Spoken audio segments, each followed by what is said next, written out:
going on, everybody? Survival Matt here. Just doing a little walk around the yard. Oop. So, today, see if I can flip this around. Now, you guys can look at the yard and the puppy. So today's video is about philosophical video. And has to do with weight and food and survival. Now I know if you're watching the channel, there's been a lot of videos lately about survival and about hiking on, or not survival, hiking on the AT trail. And this channel is called Survival Matt, and that seems kind of weird, but I've learned such an exuberant amount of information about survival, about myself, when you're talking about hiking. One of which being weight. If you're watching this video right now, you have to think about survival. You have, or you will now that I'm talking about it. And when you talk about survival for yourself, for your family, for your loved ones, what really comes to mind, and usually it's safety, warmth, shelter, water, food, right? Not necessarily in that order, but if you're big into survival, you've got your top three, right? Safety, shelter, fire, survival, water, food. And I think what hikers think about a lot that survivalists don't necessarily is food. A hiker will carry 4.4 pounds of food, 4.4 pounds of water. It's 2 liters, by the way. Or 10 pounds of food, or a combination of the two. So you got a hiker, when they pack their bag, they're rocking out a solid, 15 pounds, give or take, worth of food and water. And a survivalist, that's 15 pounds. When we're hiking our gear, that's not even what we're thinking about. I mean, we think about food, but like even in my bug out bag, up to a month ago, had 2 guns, 400 pieces of ammunition. It had wire snares, had a massive cooking pot, big enough to make like a low country boil for 2 people.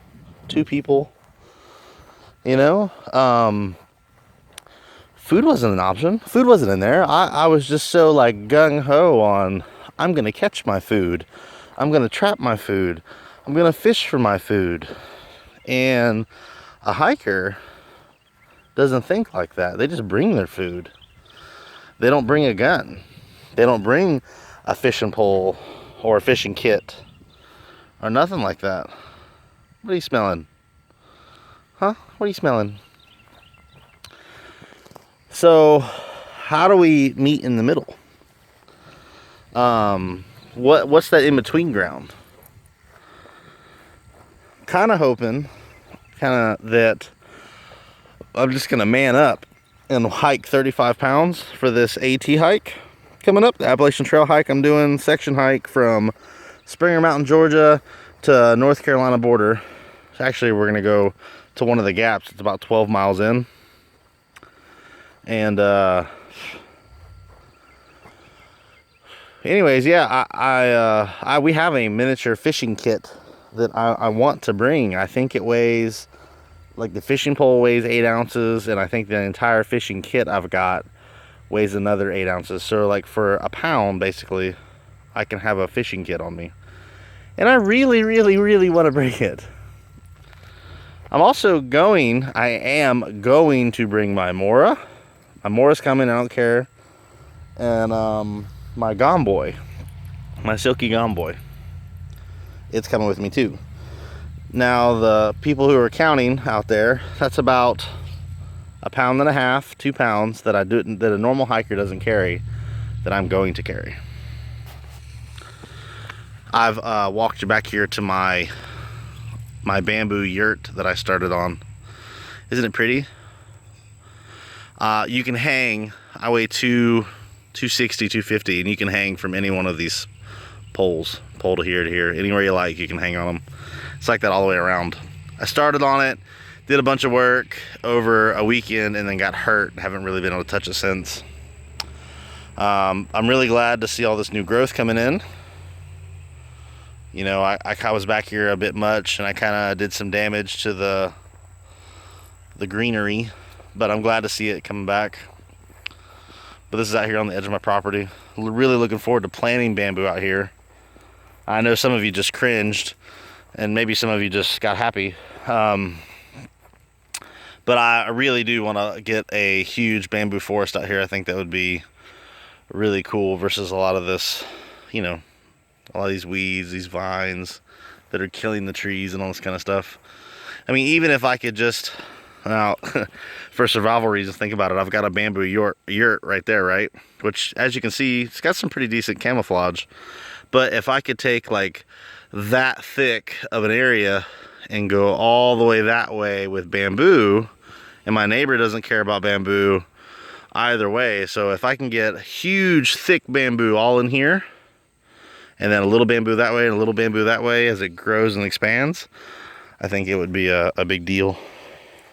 But yeah, I don't know. It's philosophical. I'd love to know your opinion, love to know your thoughts.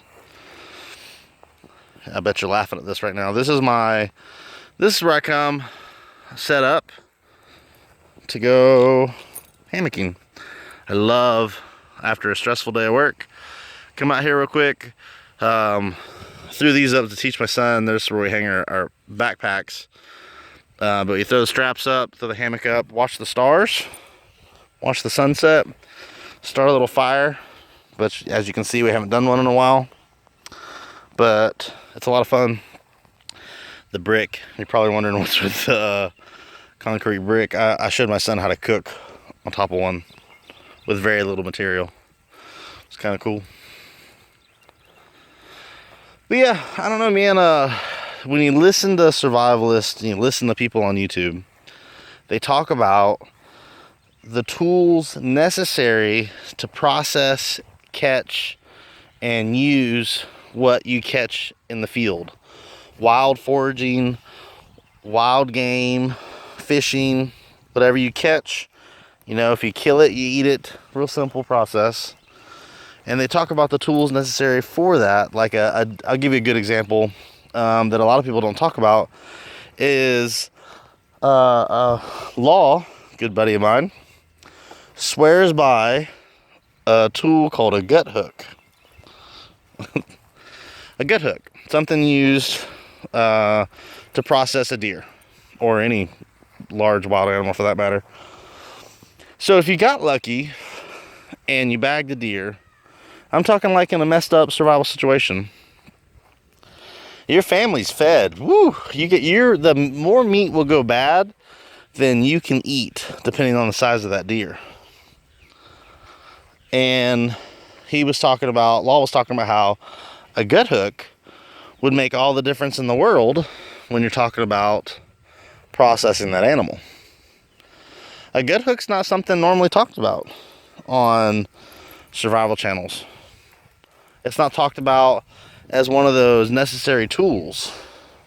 But my buddy has the idea that a gut hook would make everything better, everything simpler.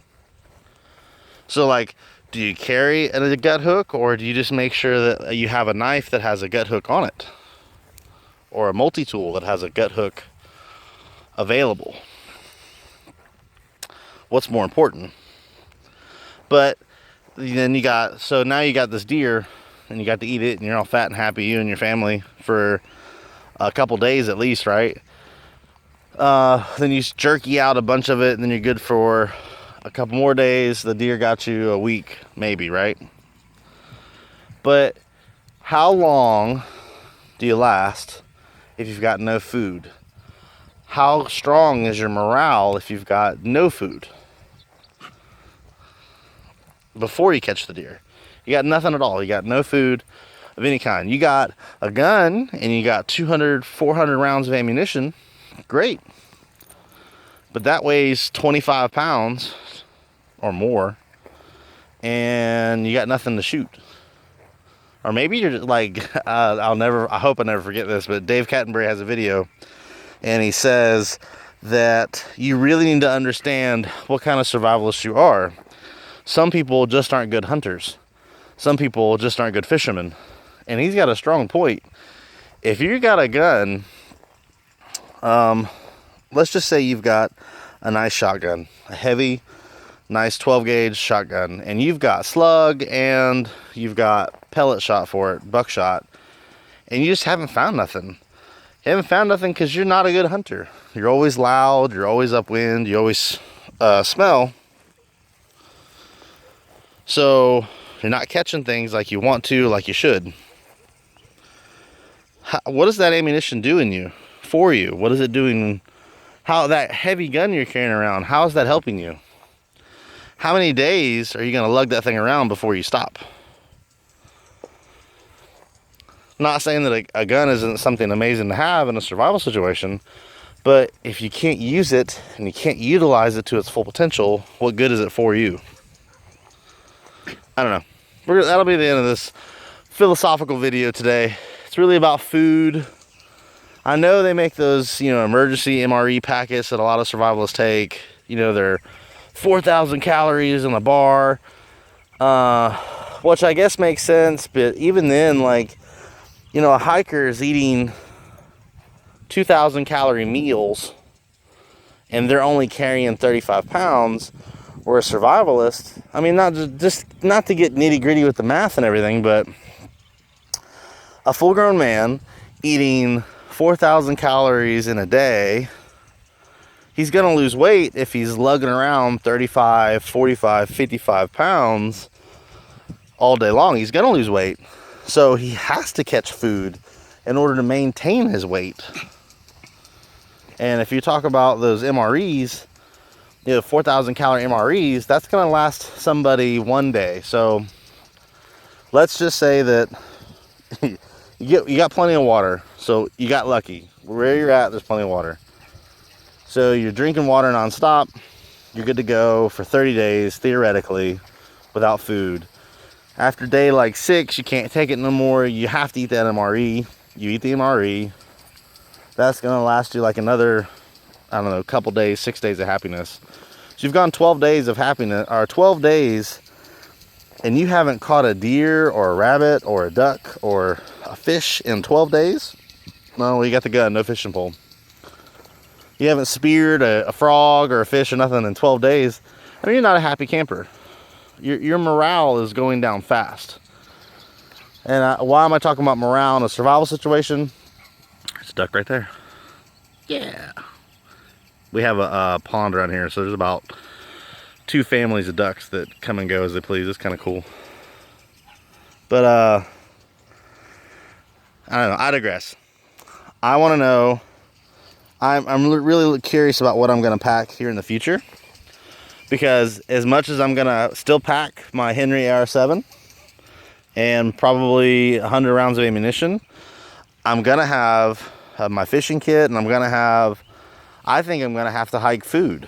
Not something, maybe there's something more calorie dense than the 4,000 calorie MRE bars. Maybe there's something better out there. But I'd love to know your thoughts. Like I said, this is open for discussion. This video is about discussion. I look forward to reading a bunch of comments of people telling me I'm crazy, I'm wrong. Maybe I'm a bad hunter, and you're right. Full disclosure, I've never gone hunting in my life. I've never sat in a deer stand. I've never killed anything larger than a rabbit and processed it. So if I lived in beaver country, I wouldn't know the first thing about hunting beaver. I'd learn quickly though. I guess that's what's important. But yeah, that's it for this video. Until next time, win. Say bye. Yeah? Win. We'll see you around.